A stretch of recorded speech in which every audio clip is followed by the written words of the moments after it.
He was born in Japan to less than thrilled parents. They just didn't have high hopes for PacMan. Nobody had high hopes for PacMan. Yet the little yellow dot enchanted a nation. For the second time in history, the Japanese mint had to start making more 100-yen pieces. And the world. PacMan is part of a national phenomenon that had to happen when the TV set married the computer. His popularity caused worldwide havoc. There was an American reaction to it, and it was a big reaction, and it was a very angry reaction. Hear the story of his birth. Nakamura-san was afraid that Americans would alter the P on PacMan, so he changed it to PacMan. His defeat. I had such a tight grip over the joystick at times, I was afraid I was going to shatter it, but I managed to cheat death. And how he captured our hearts. This is the story of PacMan.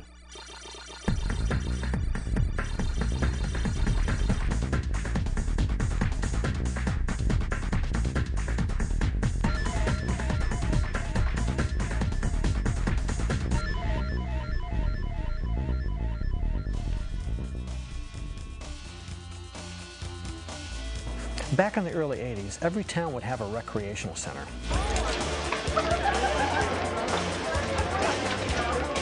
There would be pinball games, pool tables, shuffleboard, air hockey, foosball, and then maybe a video game or two.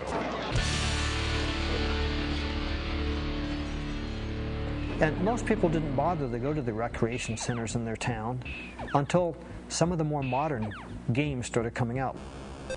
Video games have been out there since about 1972, but they really had no major impact on the public. But all that is about to change with the birth of Pong, a video game that paves the way for the golden age of arcades to officially begin.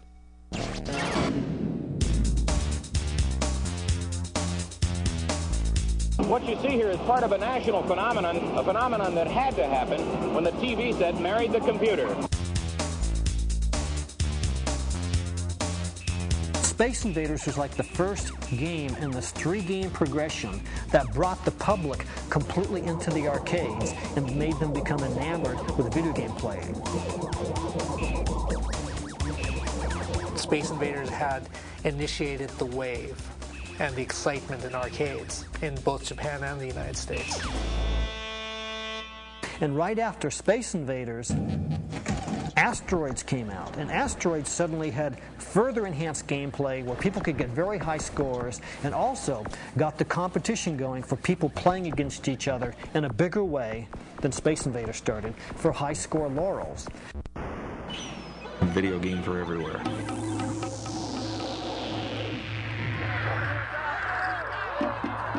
Everybody wanted to go, everybody wanted to play, everybody wanted to be the best. It starts with a quarter.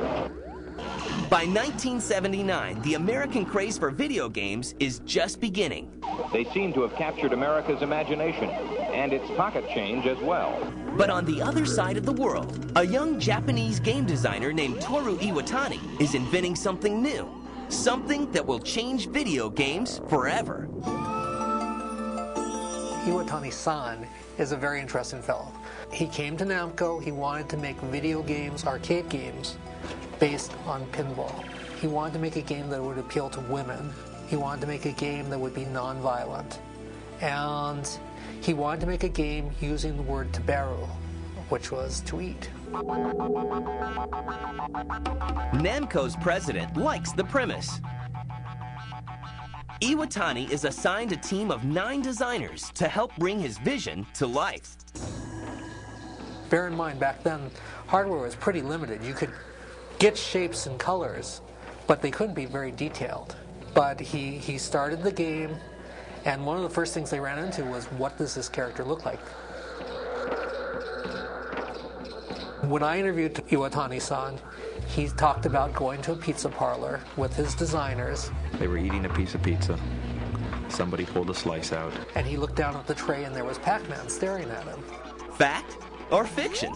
You make the call. Interestingly, though, in an interview he gave the year Pac-Man came out, he said that he would have liked to have said that he went to a pizza parlor and was inspired by pizza. So take it any way you want to take it. It's a great legend, and the industry needs its legends, right? After months of development and location testing, Pac-Man is ready for market. But he takes a back seat to a more conventional game. They made Pac-Man at the same time they made another game called Rally X. And absolutely everybody at Namco loved Rally X. So then they took the games to a Tokyo Game Show, and everybody at the show loved Rally X. The main thing wasn't that people didn't like Pac-Man, they just didn't have high hopes for Pac-Man. Nobody had high hopes for Pac-Man. Despite the low hopes, Namco still finds an American distributor. They hooked up here with Midway Games. Midway was going to import both games. They took both games to an AMA show. Everyone loved Rally X still. Pac-Man was good. Rally X was the game of the show. And then they came out and, well, when's the last time you played Rally X?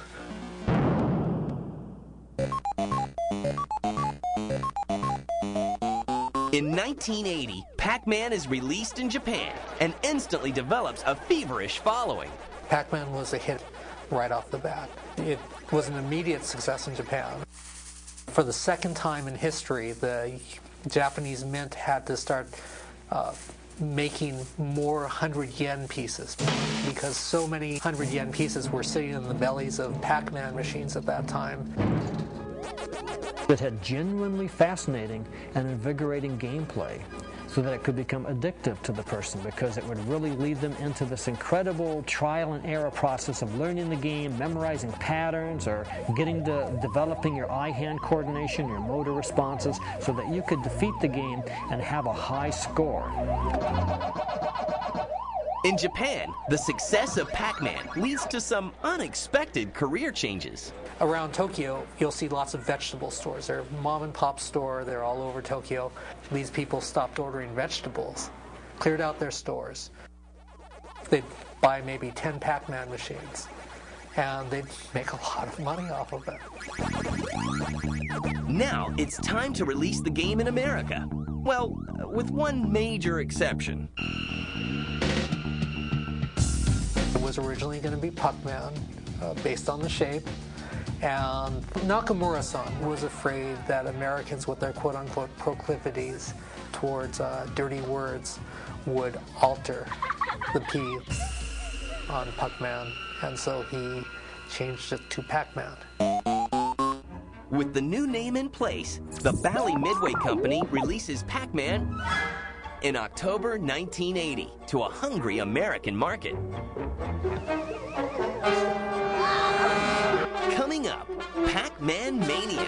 Pac-Man is known as the cute game. What's the object? You have to clear the... Yes, you have to get all the dots off.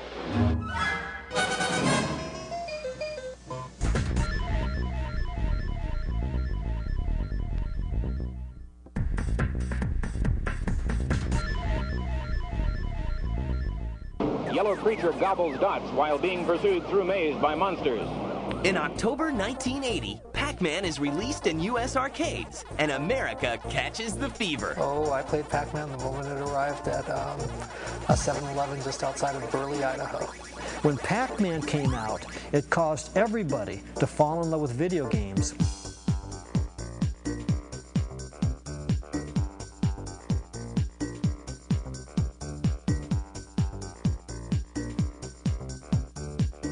The biggest arcade game of all time, by a long shot, the biggest arcade game of all time.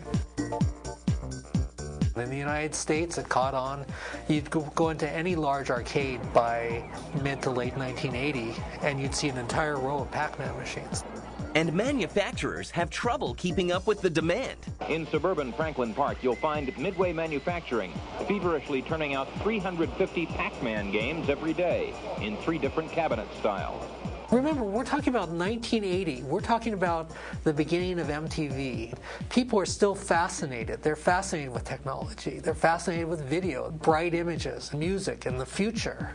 Pac-Man brought more people in. People went to arcades specifically looking for Pac-Man. The little yellow guy becomes the media's biggest star. Believe it or not, Pac-Man games are wildly successful.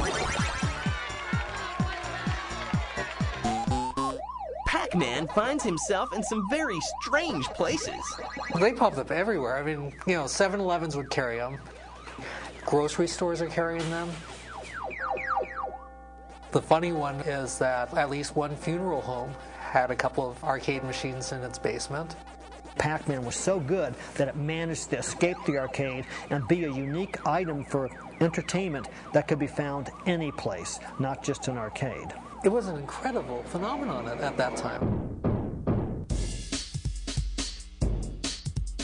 Suddenly, everyone wants a piece of the Pac-Man pie. Pac-Man was the granddaddy in marketing history of gaming property.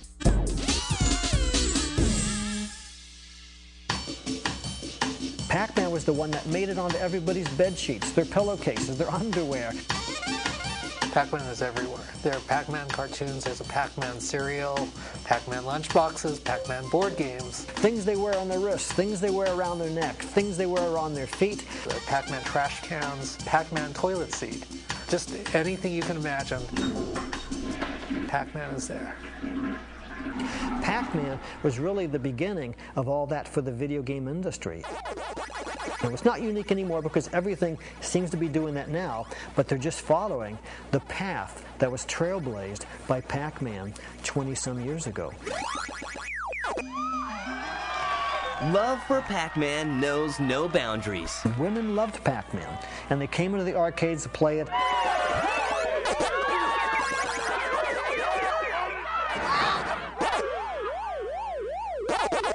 But Pac-Man causes mayhem among parents, and he finds himself on the wrong side of the law.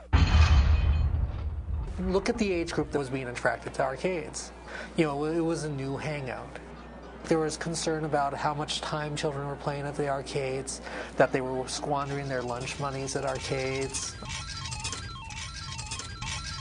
We're talking about in 1981, Americans dropped 20 billion quarters into arcade machines. They spent 75,000 man-years playing arcade games in 1981.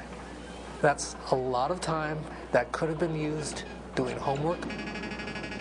A lot of time that could have been used in movie theaters, according to Hollywood. A lot of time that should have been used listening to music, according to the record companies. People in all kinds of industries looked at it as a very unhealthy competition. Pac-Man becomes the poster child for the anti-video game movement. Pac-Man really was at the forefront because it was the most popular and it was an image that everyone knew. Everyone knew the little yellow ball. Clearly that was the focal point. And there was so much press. Everybody who wanted to control and regulate and limit video game play, well, then it becomes sort of a renegade thing. You're a renegade if you play it, if you buck the system. You make all the older people mad, or you annoy them, or you do what they're telling you shouldn't be doing. There were big court cases where arcades were limited in the hours they could open and where they could be located. There was an American reaction to it, and it was a big reaction, and it was a very angry reaction. But the protests do little to reduce the fever. In fact, Pac-Mania is just beginning. Pac-Man had a very long lifespan. In 1981, Pac-Man was competing with Donkey Kong. But before it was competing with Centipede, and it was competing with Battlezone. I mean, Pac-Man had just these long, long legs. Pac-Man was hot right up until Ms. Pac-Man came and eclipsed it. Ms. Pac-Man is released in January 1982. But the game is created by college students, not Toru Iwatani, the creator of Pac-Man. Ms. Pac-Man's a great story. Namco had nothing to do with the creation whatsoever. a team of MIT grad students developed an add-on board, which they attached to an existing PacMan board to enhance the game. They went to Midway and they said, we've got this PacMan add-on, would you like to buy it? And the president of Midway basically said, hey, you know, we've been looking for a sequel to PacMan. So they bought that add-on and they added it to PacMan. All they need now is a name. So originally they were going to call it Mrs. Pac-Man, but somebody said that Mrs. Pac-Man was offensive to women. So then they were going to call it Pac-Woman. But the problem was, in the cutscenes, she is a baby. And, you know, heaven forbid we show any Pac-Man promiscuity. Honey, don't you know I'm more than Pac-Man with a bow?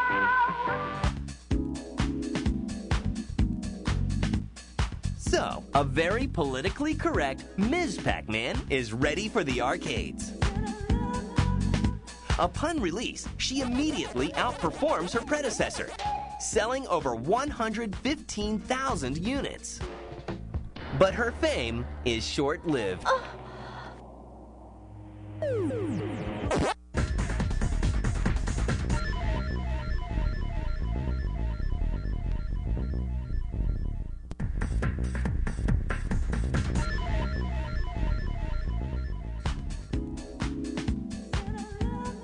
By mid-1982, the arcade craze fades as fast as it grew. Inevitably, there was a shakeout, and the number of arcades that were existing in America at the time, which numbered maybe about 20,000, which was a lot. It was an arcade in every town, essentially. Then it shook out so that there were only about 12,000 left, and then it shook out more, and there were only about 4,000 left. The Pac-Man family alone isn't enough to save the ailing arcade business. Games become unpopular when people get very good with them. You see, Pac-Man is one of the greatest games, and the reason it's one of the greatest games is because it's also one of the hardest games. Players who become adept at it know that there are patterns. And so now all of a sudden, instead of people playing for 30 seconds, now you have people who can come in, they'll drop a quarter in, and they'll play for an hour, or they'll play for 2 hours, or they'll play until they're just bored and go home. And that all of a sudden makes the arcade business extremely expensive. By this time, the public's attention has already shifted to another technological boom. In the spring of 1982, home versions of popular arcade games are flooding the market. I'd like an Atari 2600 system, please, and everything that goes with it. Everything? You sure want everything? I want everything. Arcade knockoffs did not have to be especially good or especially attractive. They needed to have decent gameplay, and they needed to have the name of the arcade game right on them. But can home consoles save Pac-Man from extinction? In April 1982, anticipation rises for Atari's version of Pac-Man for the VCS. Here comes Pac-Man, biggest game in the history of arcades. People are really excited. The pre-orders are huge. Atari is so sure that this is going to be a hit that they made more copies of Pac-Man than there were active VCSs in people's homes because people would play it, and this would be a huge hit. But the game stunk. The game really, really stunk. The ghosts keep on appearing and disappearing. They didn't move smoothly. Pac-Man didn't move smoothly. The mazes were not the same mazes that you saw in the arcade game. The dots were replaced with dashes. There was just nothing right in it. Despite the lackluster graphics, the public loves having Pac-Man in their homes. And Ms. Pac-Man follows closely behind. This Ms. plays only on the Atari 5200 Super System. Now you're talking.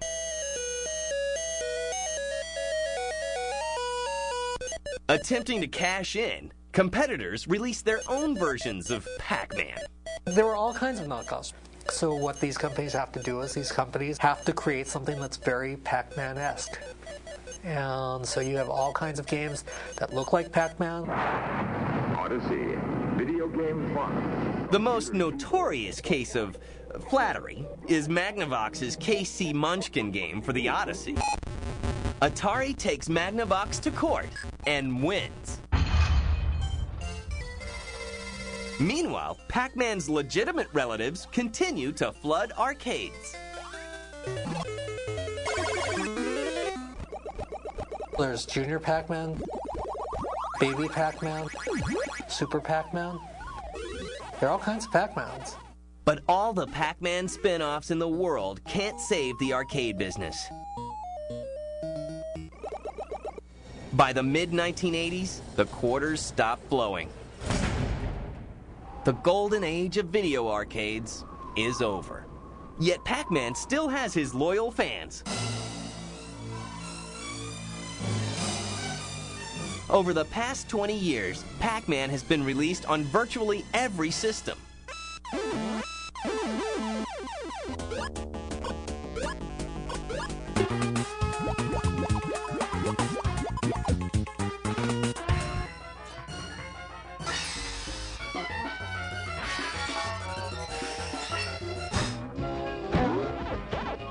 And the desire for high scores never wanes. In 1999, Pac-Man finally meets his match. Billy Mitchell becomes the first person to play the perfect game. I'd say, yeah, people think I'm nuts. You have to be a little nutty to be this obsessive about something. On July 3rd, 1999, Mitchell, the president of a Florida hot sauce company, walks into New Hampshire's Fun Spot Arcade and slides a quarter into the Pac-Man machine.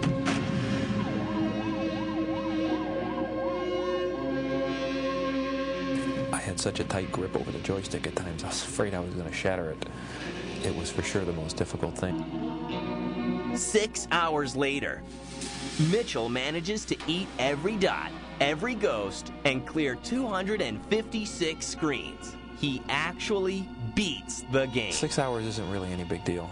I could easily do 12 hours. But what about those necessary breaks? You know, when nature calls. The fact is, there's several places where you can hide the man, where you can take a break. There's places where you can hide him for up to 20 minutes. There's one place you can hide him indefinitely. It took a very high degree of knowledge of the game. When you get to the final stage, the game is different. There's invisible dots. There's dots that are there that you don't get points for. There's dots that are not there that you get points for.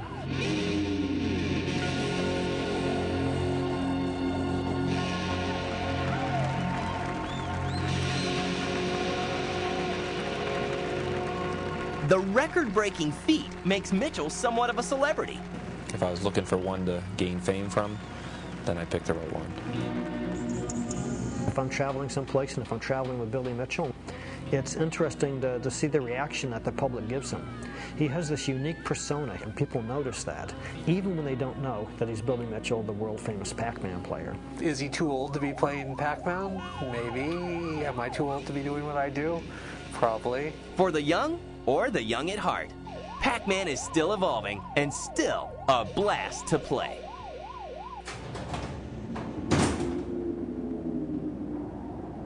There are very few game characters from the early 80s who are still active in today's gaming scene. Pac-Man would be probably the main one.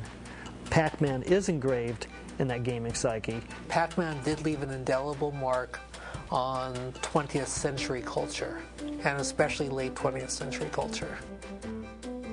And Pac-Man continues to enchant gamers worldwide with his latest adventure. For Namco, Pac-Man is still very much alive. It's a sign that everything has gone full circle, and now the original games are being recognized and given their due once again, but in a new way. There will always be the people who are going to think about Robotron 2084 or Defender or Donkey Kong. But the biggest group will be thinking about Pac-Man when they think about arcades in the early 80s.